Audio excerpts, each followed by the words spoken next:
Salut les goths et bienvenue dans une nouvelle vidéo à la française. Aujourd'hui, très content de vous retrouver. Je suis avec JB. Salut JB. Salut à tous, salut Hippo. Et aujourd'hui, on va faire le débrief des championnats du monde de chrono, donc rapidement parce qu'il n'y a pas 60 000 trucs à dire. Et puis on passera à la preview des championnats du monde qui arrivent dimanche prochain. Donc pour commencer, le championnat du monde de chrono, comme attendu, Remco Evenepoel est champion du monde. Il gagne une deuxième fois d'affilée, en plus de son titre de champion olympique. Donc là, il prouve vraiment que c'est bien lui le meilleur rouleur. On pouvait s'y attendre, JB, on est d'accord. Ouais, j'ai envie de te dire, est-ce que ça avait besoin d'être prouvé? Moi, je suis limite étonné qu'il n'y ait que 6 secondes d'avance sur Ghana, je sais pas toi. Sur un parcours par rapport à la saison dernière, je trouve que ça convenait mieux à Evenpool et moins à Ghana par la même occasion. Et pourtant, l'écart est plus petit. Après, on a quand même Remco qui a célébré, ce qui est hyper rare sur un chrono. Donc ça, c'est étonnant, mais bon, voilà, il a peut-être pas eu besoin de forcer. En plus, il a la course en ligne qui arrive, donc voilà. Un peu déçu pour Ghana personnellement, mais c'est comme ça. Et Ouais, puis s'il y a un truc à redire, je pense que c'est J-Vine, quand même. Je sais pas si tu veux en parler, mais ouais, très clairement, qui faisait un très très bon temps et malheureusement qui a chuté, qui finit quand même cinquième. Donc bon, il a pas tout perdu, mais il pouvait largement faire podium. Donc bon, c'est un peu c'est clair. dommage, c'est dommage pour lui, mais bon, de toute façon, Jevine, En vrai, je le voyais pas faire top 5. Enfin, je m'attendais pas à ce qu'il fasse un aussi gros chrono, même assez loin de là. Et pour autant, il avait le podium dans les jambes, donc c'est un peu dommage de rater la médaille. Et puis je pense qu'il va être blessé pendant un petit moment du coup aussi. Donc voilà.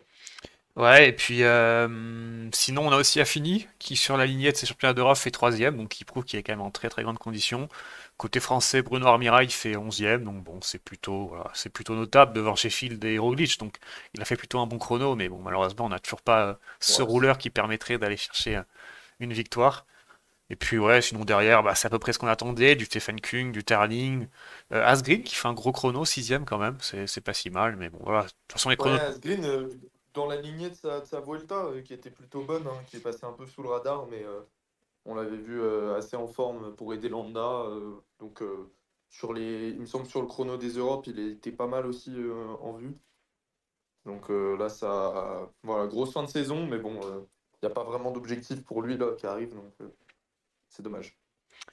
Ouais, donc je pense qu'on peut passer, voilà, parce qu'il n'y a pas 60 000 trucs à dire sur le chrono, on peut passer à la course en ligne, sur laquelle on retrouvera d'ailleurs Remco Evenepoel, qui tentera de faire le doublé après son doublé olympique, ça pourrait être historique, mais il aura un adversaire de taille, puisque Tadej Pogacar sera là aussi, il est en très grande forme, on l'a vu au Canada, et évidemment c'est l'ultime favori, il lui manque encore ce titre de champion du monde. Est-ce que tu penses qu'il le deviendra, ou est-ce que tu vois quelqu'un d'autre aller lui chipper? Moi, je vois Van Der Poel. C'est le mec qui a pas compris. Euh, non, Van Der Poel, on en parlera après, mais moi, ouais, non, je vois pas comment tu peux battre Pogacar sur un parcours comme ça. On va dire Pogacar-Remco, c'est le duel qu'on attend tous les ans sur Liège-Bastogne-Liège et qu'on n'a jamais vraiment. C'est un peu toujours le pétard mouillé. Donc peut-être qu'on l'aura là parce que c'est un peu la même configuration avec des espèces de difficultés assez courtes, 3-4 km à chaque fois, mais très très dur en termes de pourcentage. On tape quand même dans les 12% à pas mal d'endroits. Donc voilà, mais bon, à part Remco, qui peut vraiment tenir Pogacar sur des ascensions de 4 km comme ça, aussi dur? Franchement, je vois personne, hein. On va parler un peu de la start list de qui il y a autour, mais je sais pas si toi, tu as une idée comme ça, un mec qui peut le concurrencer. Mais après, pour moi, en fait, Pogacar, il peut pas être battu en 1v1, mais il peut que être battu par un coup stratégique, un coup tactique, un groupe qui part de loin et qui va s'imposer. Donc c'est pour ça que moi je vois pas du tout Remco s'imposer, parce que pour moi il sera beaucoup trop surveillé par Pogacar. Mais pourquoi pas un autre Belge? On sait qu'il y a Maxime Van Gils qui est dans son équipe, il y a d'autres mecs assez forts, il y a Timo Ils ont, Wellens. ils ont une énorme équipe, hein. Ouais, Ils ouais, ont une voilà. énorme équipe. Et donc, moi, je vois bien des équipes comme ça, même l'équipe de France, hein, qui a quand même une très très grosse équipe en soi. Il n'y a pas d'énormes leaders, mais il n'y a que des grosses individualités. Donc, il faudra tenter des coups, faire exploser la course de loin et espérer que Pogacar se fasse piéger. Après, il a quand même une belle équipe avec des Mohoric, des Tratnik et Primoz Roglic aussi. Donc, on verra. Mais c'est clair qu'en 1v1, Pogacar, pour moi, il est imbattable. Après, il faudra essayer de voir si tactiquement, plutôt, il y a un coup à faire. Il y a quand même pas mal de gros noms sur la course, donc pourquoi pas. Ouais. Est-ce que du coup tu vois Mathieu Van Der Poel en capacité de défendre son titre? Parce que quand tu vois l'équipe des Pays-Bas, ils ont 8 coureurs, donc ils font partie des équipes qui en ont le plus. 6, 7, 8, 9 coureurs, pardon, apparemment. Donc ils font partie des équipes qui en ont le plus, et pourtant, je vois personne dans leur équipe qui est capable de faire quoi que ce soit de mieux que Van Der Poel, quoi. À moins que tu considères que le parcours convient mieux à Wilco Kelderman, mais bon, c'est quand même pas un gros nom du peloton, tu vois. Ouais, c'est clair que les États-Unis, non. Les Pays-Bas, ils ont quand même une équipe assez faible. Après, Kelderman t'en a parlé, on l'a vu assez en forme sur la fin de saison, donc peut-être qu'il sera un bon équipier pour Van Der Poel. C'est donc derrière Dan Houle, Bart Lehman, mais bon, c'est quand même assez faible. Et du coup, pour Van Der Poel, on a vu qu'il s'est vraiment affûté en vue des mondiaux. On l'a vu au Luxembourg, peut-être un peu plus faible quand même. On l'a vu lâcher sur certaines attaques de Hirschi ou de Godu. Donc à voir. Après, on sait que Van Der Poel, souvent, il arrive très en forme le jour des mondiaux. On se souvient l'année dernière, il avait fait un Tour de France assez moyen avant de complètement exploser sur les mondiaux. Donc, Ouais, il performe sur ses ouais, objectifs. voilà, c'est ça. Donc, c'est peut-être un peu dur de le juger. Mais s'il s'affûte, s'il est plus affûté, s'il a bien perdu du poids, euh, pourquoi pas par rapport à un Pogacar. Mais ça me paraît compliqué quand même. Je trouve que le profil, c'est vraiment le profil parfait pour Pogacar. Après, à voir. Un Mathieu Van Der Poel en forme, c'est toujours dangereux.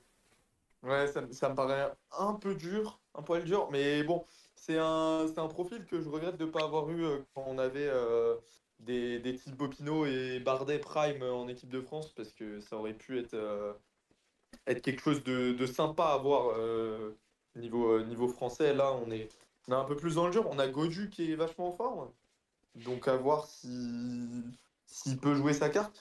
Mais bon, comme tu as mentionné, Pogacar, ça va être compliqué de le battre en un contre un. Et du coup, je sais pas si c'est pas l'année où on peut avoir un champion du monde, tu sais, un peu entre guillemets bas de gamme, en mode un second couteau qui gagne, tu vois. Bon, Ouais, dans c'est les c'est possible, dernières ouais. années, on a eu quand même des gros champions du monde. À part bon, Pedersen, au moment où il est champion du monde, c'était pas trop ça.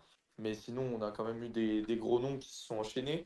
Et là, je me demande si c'est pas l'année, tu vois, où un mec arrive à s'en aller parce que tout le monde est allié contre Pogacar. Mais en même temps, bon, Pogacar, on le voit des fois partir à 80 bornes et finir tout seul. On se souvient d'Estrade en début de saison. Donc, tu vois, j'ai l'impression que Pogacar, si la situation lui échappe, il part tout seul, quoi. Ouais, mais s'il a un Remco dans la route, tu vois, imaginons qu'il fasse partir un Van Gils devant les Belges, et que du coup derrière t'as Remco qui suit la route Pogacar, bah Pogacar il a pas emmené Remco sur le groupe de tête, donc ça peut être se regarder, mais c'est clair que Pogacar, le problème c'est Pogacar, même si tu fais une course qui part de hyper loin, bah ça lui va limite encore mieux. Donc c'est tellement difficile de le piéger. Après, sinon, en grosse équipe, il y a aussi les Américains, qui ont quand même Jorgensen, McNulty, Sheffield, Paoles, qui a été plutôt en forme au Canada aussi.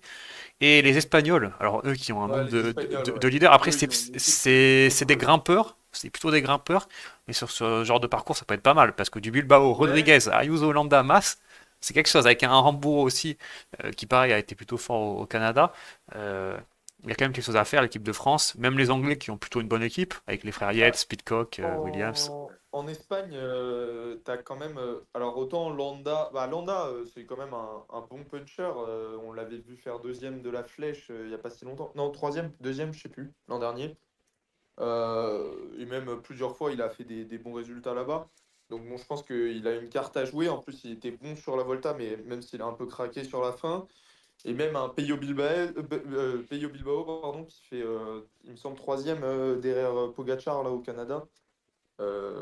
Ou deuxième, enfin bon, bref, qui fait des bons résultats en ce moment. C'est peut-être pas, enfin, je pense que c'est peut-être pas les noms qu'on attend dans la start list espagnole qui vont performer, quoi. Je vois plus Landa et Bilbao que Rodriguez et Mas. Et à voir pour Ayuso, je sais pas ce qu'il peut donner sur ce parcours. Faudra voir. Lui, il connaît bien Pogacar, donc bon, peut-être que ça peut aider. Mais, euh, mais bon, ça me paraît compliqué. Côté Danemark, il y a pas Vingegaard. Donc, c'est un peu dommage, je trouve. Franchement, je pense que c'est un parcours qui aurait pu lui correspondre. Je vois mal en quoi ramener Pedersen et Valgren, ça va être plus utile que Vingegaard, mais bon. Bah, il me semble que il avait dit qu'il les ferait pas, parce que bon, à mon avis, il doit être un peu fatigué. Ou alors, il me semble qu'il attend un enfant ou quelque chose comme ça. Mais je crois qu'il avait une raison pour pas faire bah, les mondiaux, et puis il avait pas fait la Vuelta aussi. Si... Ouais, c'est dommage parce que l'an dernier, je comprenais bien qu'il le fasse pas parce que bon, le parcours lui correspondait moins. Alors même si s'il avait voulu les faire, le sélectionneur l'aurait pris, mais bon, il avait dit non. Là, c'est pour moi, ça aurait été, s'il avait été là, ça aurait été un des favoris. Donc c'est dommage. Et dans les noms que tu as cités, mais pas pour la course, tu as parlé de Hirschi. Moi, je pense que c'est un mec qui passe sous les radars et qui, franchement, est en grosse forme, qui pourrait nous faire une belle surprise, je pense. Je le vois bien, ouais, je le vois bien surprendre. Et voilà, est-ce qu'on a fait le tour? La Colombie, attention à eux, parce qu'ils sont pas beaucoup, mais ils ont Rubio, Terrada, Buitrago, Martinez, qui sont tous plus ou moins sur des bonnes saisons. Donc faudra voir, mais il y a plein d'équipes qui peuvent tenter des coups de loin, comme tu avais Ouais, dit. oui, oui, bah oui, c'est clair. On a aussi la Lettonie avec Scoins et Neylands. On a, bon, l'Italie, il y a quand même quelques noms. Il y a du Ciccone ou du Tiberi. On a l'Irlande aussi avec Dunbar et Ivy qui sont quand même plutôt en forme. Donc c'est clair qu'il Ouais, y a beaucoup de nations qui ont, en fait, quasi la totalité des nations ont intérêt à piéger Pogacar et Remco. Donc c'est peut-être pour ça on risque d'avoir une belle course. Euh, le problème c'est que honnêtement, je vois mal un scénario championnat de France, tu vois. Genre où en mode t'as une grosse échappée de 30 qui part, et puis derrière ça se regarde et ça sait pas trop quoi faire, et puis c'est l'échappée qui va au bout.